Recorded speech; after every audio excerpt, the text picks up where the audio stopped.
Tim has been lying since day one. He just lies.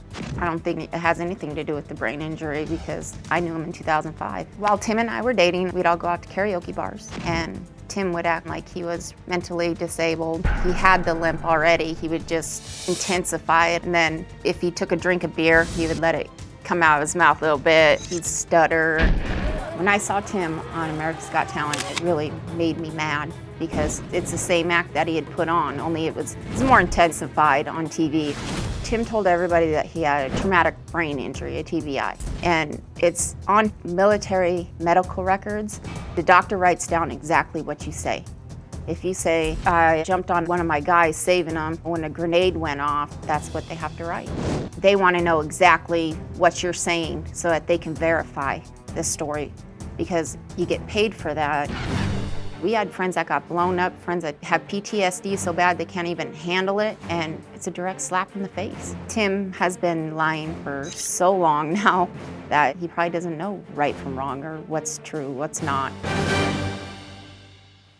Do you recall what she's describing? She said she saw you karaoke, that you had kind of a gag you would do. You would act like you were mentally impaired. You would kind of drool, you would stutter, and then you would get up and sing? I don't remember any of that, no. Okay. You're telling me that you don't remember from 2005 repeated visits to karaoke bars with a group of people. I remember the karaoke bars. I do remember that, but not stuttering or any of that stuff.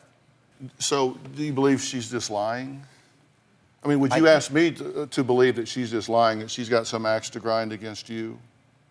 I don't know. I don't understand. Why would she say, I mean, you dated this woman for a time, right? No, we didn't really date. You got matching tattoos. Yeah, that was for our kids. Did y'all date? Yes, we did. For 5 or 6 months? Yeah. And you broke up, why? Because his wife called. You didn't know he was married? No. She did too know that I was married. Yeah, No. and she was married as well. Okay. Did she sing at the karaoke bars? Oh, Did you sing at the karaoke bars? Yeah, we all did. Was she good? No. You don't have to lie. Say no. She did her best. What was her best song? Oh, I don't remember what songs that she did. Here's what's interesting to me. Yep. You remember going to the karaoke bars. Mm-hmm. You remember that she sang. You didn't stutter when you told me that. Mm-hmm. Because I distracted you. Sure.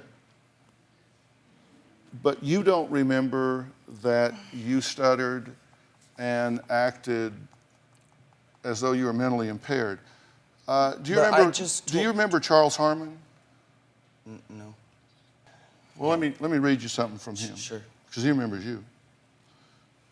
He wrote and he said, "To whom it may concern, I, Charles A. Harmon, can and will vouch for Alteen on testimony of Timothy Poe."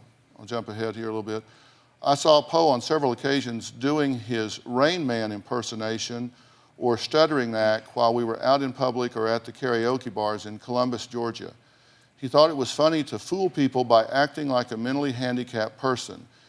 The guy was a scam artist and a charlatan when I knew him, and after seeing him on America's Got Talent running the same stuttering scam, claiming to be a war hero, I knew he was a bigger dirtbag now than when I knew him." Did he tell you how he got the injury to his leg? He told a couple of us that it was from a dirt bike, a kickstand from a dirt bike. Kickstand from a dirt bike. And that was in 2005. That was in 2005. He later said that wound was from a firefight In Iraq. because there was an explosion in a truck and you got out of the truck and a firefight ensued and you took one to the leg. Sure, and at that time I really did think that. Do you have a story or a question for me? Click the link in the description and tell me what in the world is going on.